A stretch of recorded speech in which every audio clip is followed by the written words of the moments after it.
հայտարարում եմ ընդդիմադիր ուժերի համախմբման պրոցես։ Լսեցիք,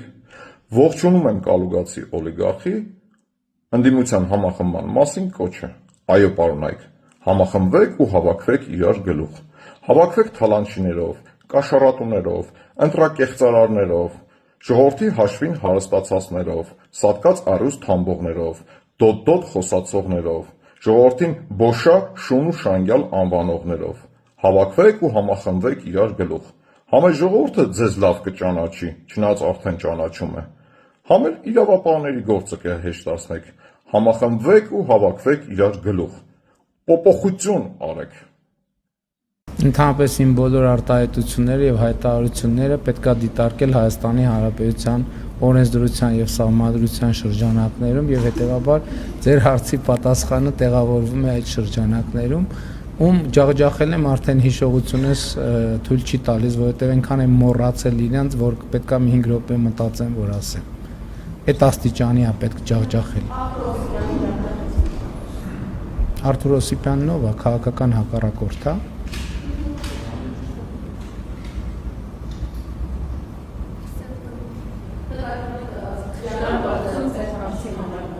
Նկատի ունեմ քաղաքական իմաստով, այսինքն զրոյացնել նրանց քաղաքական ազդեցությունը, ապօրինի քաղաքական ազդեցությունը զրոյացնելու մասին է, որովհետև ընտրակաշառքներ բաժանելով Հայաստանում պետքա բացառվի քաղաքական ազդեցությունը, փողի գործադրման։ Էլ չեմ ասում, նախկինում ասել եմ, ըստ էության ինչ որ ասել եմ նախընտրական քարոզարշավի ընթացքում իմ ունեցած ելույթներում, ամեն ինչ ասել եմ։ Հիմա դրա չկրկնեմ, բառացիորեն ամեն ինչ ասել եմ։ Նույնիսկ կան թեմաներ, որոնց տասնյակ անգամներ եմ անդրադարձել, այդ ամեն ինչը տեղի է ունեցել ուղիղ եթերում։ Ինչ որ ասել եմ նախընտրական քարոզարշավի ընթացքում, այդ նկատի ունեմ։ Մեծարգո պարոն վարչապետ, ճիշտն ասած, պատգամավորական գործունեության իմ համար ամենահետաքրքիր ու սիրելի պահերից մեկը կառավարության հետ հարցուպատասխանն է եղել, երբ որ անձամբ ձեզանից կամ կառավարության անդամներից ուղիղ ստանում ենք մեզ հետաքրքրող հարցերի պատասխանները, այսօր իմ ամենավերջի հնարավորությունն է օգտվելու այս հարցուպատասխանից, դրա համար առիթը բաց չեմ թողնում եւ հարցս հետեւյալն է։ Վերջերս դուք ձեր ելույթներից մեկում նշեցիք, որ այսօրվա նոր խորհրդարանի ձևավորված ընդդիմությունը ապօրինի ճանապարհով է հայտնվելու խորհրդարանում։ Ես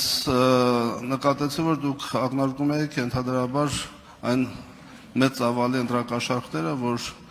եղել են նախընտրական կամպանիայի ընթացքում, բայց ես նաև ուզում եմ մատնանշել, որ այդ քարոզարշավի մեջ ահռելի տեղ էր զբաղեցնում նաև մանիպուլյատիվ սուտը։ Ժողովրդական լեզվով ասած սուտը քար է ծակում, ուրեմն խոսքը, ասացվածքը ակնհայտ դարձել էր ընդդիմության քարոզչամեքենայի կարևոր տարրը եւ նրանք ուղղակի չէին ընկալում, որ նաև կա ժողովրդական մեկ այլ խոսք, երբ որ ասում ենք ստի ոտը կարճ է։ Բայց պետք է նշենք, որ կարճատև ժամանակահատվածի մեջ սուտը էֆեկտիվ է եւ կարծում եմ, որ մեր ազնիվ շատ քաղաքացիներ կարող էին տրվել այդ մեծ ստերին, չգիտեմ 300,000 ադրբեջանցի, 300,000 աշխատատեղ, ոսկեպար, Գիրանց, 300 սպարտացի, չէ, վայ 300 սպարտացի, չէ, դա ուրիշ թեմա է։ Ձեր կարծիքը այդ մասին։ Շնորհակալություն, հարցին կպատասխանի Հայաստանի Հանրապետության վարչապետ Նիկոլ Փաշինյանը։ Համեցեք, պարոն վարչապետ։ Շնորհակալ եմ, պարոն Թորոսյան, հարցի համար, շնորհակալ եմ նաև այս ընթացքում ձեր գործունեության համար, նաև հարցուպատասխանների ընթացքում հարցերի պարզաբանման հնարավորության համար։ Հիմա կոնկրետ նախընտրական շրջանում եմ ասել, հիմա էլ վերահաստատում եմ, որ 300,000 ադրբեջանցիների վերադարձի թեման դա fake մտածածին հորինովի թեմա է եւ նման բան չի եղել, չկա եւ չի լինելու եւ նաեւ բացատրել եմ, թե ինչու եւ ընդհակառակը կարծում եմ, որ մեր հանրությունն էլ պետք է համապատասխան արձագանք ցուցաբերի այն քաղաքական ուժերի նկատմամբ, ովքեր սուտը տարածել են։ Եվ ելի եմ ուզում ասել, որ նման թեմա ընդհանրապես թեկուզ լրատվական ֆոնի մակարդակում պահելու հնարավորություն կա միայն պատերազմի եռագլուխ կուսակցության խոսույթները շարունակելու դեպքում։ Այսինքն, եթե մենք հակամարտության տրամաբանության մեջ ենք մտնում, ինչ խոսույթներ կարող են ձևավորվել, բայց խաղաղության օրակարգը եւ խաղաղությունը թեմաները, բոլոր թեմաները փակում է եւ փակել է եւ սրանում է իրողություն։ Ինչ վերաբերում է հարցի առաջին մասին, այո, ակնհայտ է, որ լայնածավալ ընտրակաշառքներ են բաժանվել եւ ակնհայտ է նաեւ, որ առաջին անգամ մեր պետությունը այսքան կարողացել է պայքարել ընտրակաշառքի դեմ եւ առաջին անգամ է, որ այս ծավալի ընտրակաշառքին ժողովուրդը հաղթել է։ Այս շատ կարևոր է, որովհետեւ նախկինում երբեք չի եղել դեպք, երբ որ այս ծավալով ընտրակաշառք բաժանվի եւ ժողովրդի ձայնը արտահայտվի։ Սա մի կողմից ցույց է տալիս մեր պետության ինստիտուցիոնալ հասունությունը, մյուս կողմից ցույց է տալիս, որ այդ ճանապարհը դեռ պետք է շարունակել։ Եվ ելի ուզում եմ ասել, որ ընտրակաշառք բաժանողներին Հայաստանի քաղաքական կյանքից արմատախիլ անելը այսօր այդ փաստի բերումով դառնում է օրակարգի առաջնահերթություն եւ հատ պետք է իրանց ուղղակի արմատախիլ անել բոլոր հնարավոր միջոցներով եւ մենք գնալու ենք այդ ճանապարհով։ Ինչի մասին ես նախընտրական շրջանում էլ խոսել եմ եւ այդ խոսույթը ստացել է Հայաստանի Հանրապետության քաղաքացիների աջակցությունը։ Ուրիշ բան եմ ես ուզում ձեզ ասել, ես վիճակագրություն վերցրի ցավալիորեն 2021 թվականից հետո ընտրակաշառքի գործերով որպես մեղադրյալ ներգրավված ոչ մի մարդ այսօր բանտում չի։ Եվ սա այն մեծագույն հարցն է, որի պատասխանը մեր դատաիրավական համակարգը պետք է տա։ Արձագանքեք։ Շնորհակալություն, պարոն վարչապետ, ես սովորաբար անդրադառնում եմ այն թեմաներին, որոնց մեջ մտնելով ես ինքս իմ մաշկի վրա զգում եմ դրանց ցավոտ էֆեկտը։ Եվ այս ստի ու կերձիքի ամբողջ ընթացքը իմ համար շատ ցավալի եղել նախընտրական քարոզարշավի ընթացքում։ Ես հասկացել եմ, թե ինչքան մեծ ու ահռելի վնաս է տվել դա բարոյահոգեբանական տեսանկյունից մեր քաղաքացու, մեր ընտրողի համար, գիտակցական եւ ենթագիտակցական ինչպեսի ահռելի ճնշում է եղել, ցավոտ, զգայական, վախեցնող եւ բարեբախտաբար մեր քաղաքացին այո հաղթահարեց։ Ես կարող եմ վստահաբար ասել, որ կառավարության խաղաղության օրակարգը հաղթում է, որովհետև ես երեք ընդունել եմ մի խումբ աշակերտների մարզային եւ նման հանդիպումների ժամանակ սովորաբար աշակերտները միշտ անվտանգային խնդիրներ են բարձրաձայնում, բայց անցած անգամ մենք խոսել են կրթական բարեփոխումների երիտասարդության կյանքի մասին հարցեր եւ շատ ուրախալի էր դա, որովհետեւ ես զարմացած նայում եմ, թե հիմա կհարցնեմ բանվտանգությունը, բանակը, մյուսը եւ ես հասկացա, որ մենք այս առումով շատ լուրջ առաջընթաց ունենք։ Այսինքն չհարցրին ոչ մի 300,000 ադրբեջանցի։ Ոչ մի հարց ընդհանրապես անվտանգային խնդիրների մասին, մինչդեռ նախորդող բոլոր նմանատիպ հանդիպումներում երեխաները միշտ աշակերտները հարցնում են, բա մեր վիճակը ոնց պիտի լինի, բա սահմանազատումը, բա ադրբեջանցիները 1,000-300,000 եւ այլն։ Այս անգամ մենք նման հարցադրումներ չտեսա եւ որից շատ ուրախացուցիչ էր, հետեւաբար խաղաղության օրակարգը այսօր հաջողությամբ առաջ է ընթանում։ Շնորհակալություն։ Ես պաշտոնապես ասում եմ, պարոն Թորոսյան, որ Հայաստանի Հանրապետությունը տարածաշրջանային անվտանգության բոլոր սպառնալիքները հաղթահարել է եւ կառավարում է, եւ միակ սպառնալիքը, որը կարող է առաջանալ, այդ պատերազմի եռագլուխ կուսակցության եւ նրանց պոչերի գործունեությունն է, որովհետեւ ելի ուզում եմ պարզ հարց տալ, տեսեք խաղաղությունը ինչ հիմքի վրա է կառուցվել։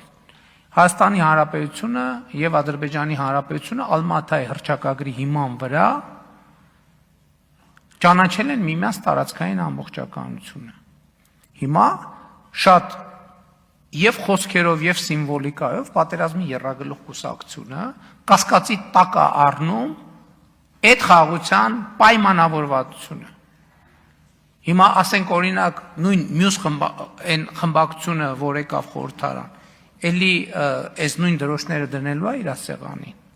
Այդտեղից սկսում է անվտանգային սպառնալիքների գեներացումը, որովհետև ստացվում է, որ խաղաղության համաձայնագրի ճարտարապետությունը Հայաստանի խորհրդանում կա ուժ, որը չի ընդունում։ Հետևաբար սա գեներացնում է սպառնալիք։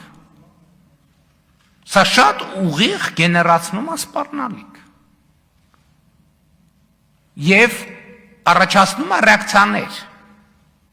Եվ մենք պետք է այս պատճառահետևանքային կապերը տեսնենք եւ առերեսվենք այդ պատճառահետևանքային կապերի հետ։ Ես ուղիղ դրա մասին խոսել եմ նախընտրական քարոզչության շրջանում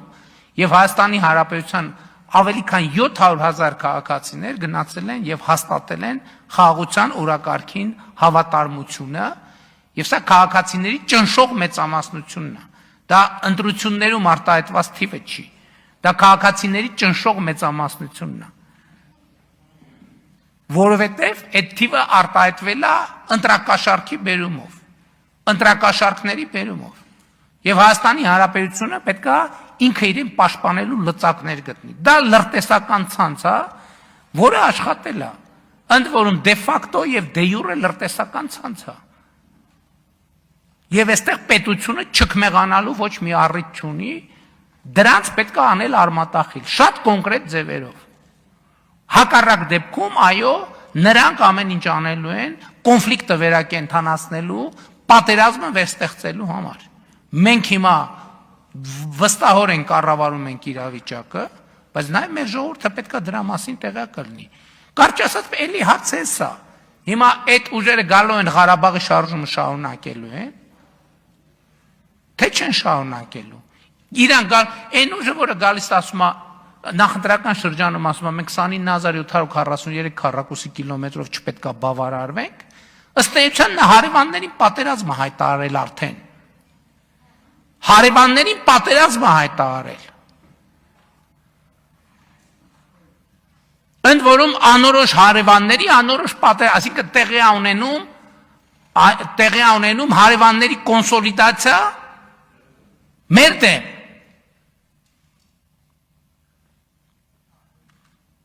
Եվ Հայաստանի Հանրապետությունը պետք է ռեակցիա տա։ Հակառակ դեպքում մեզ պետք է ասեն դուք այսինքն համաձայն եք այդ խոսույթի հետ։ Բա ընտրակաշառքով երկիրը բերեն դնեն բանի տակ, հարվածի տակ։ Ու ասենք Հայաստանի որևէ մեկ ուզում է չքմեղանա։ Բերեն օտարերկա գործակալին դնեն ցուցակի երկրորդ համար, որ ազգային ժողովի գաղտնի բաները, արձանագրությունները փողով դուրս է տալիս։ Եվ որևէ մեկը պետք է չքմեղանա։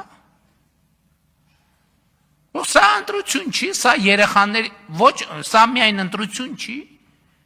սա երեխաների հեղափոխություն է,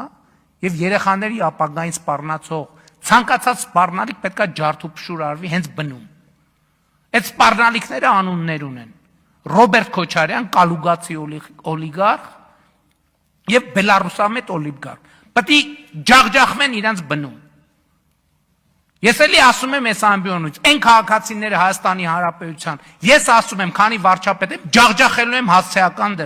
դրանց հասցեական ջախջախելու եմ։ Այն քաղաքացիները, որոնք այս գծի հետ համաձայն չեն, կոչ եմ անում հեղափոխություն անել Հայաստանի Հանրապետությունում եւ փոխել կառավարությունը։ 24 թվին ոնց ասացի, Ղարաբաղի շարժումը չի շարունակվել, ով համաձայն չի, կոչ եմ, ընդդիմություն կոչ չի անում դուրս գալ փողոց, ես եմ կոչ անում։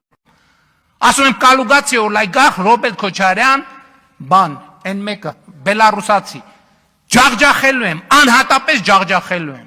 ու իրանց շոշափուկների եւ մետաստազներին, ջախջախելու եմ հասցեական, բոլոր հնարավոր միջոցներով, ով որ Հայաստանի Հանրապետության քաղաքացիներից համաձայն չի, հենց այսօրվանից դուրս եկեք փողոցներ հեղափոխություն արեք, այս պրոցեսը ուրիշ ձևով կանգնեցնելու հնարավորություն չկա։ Շնորհակալ եմ։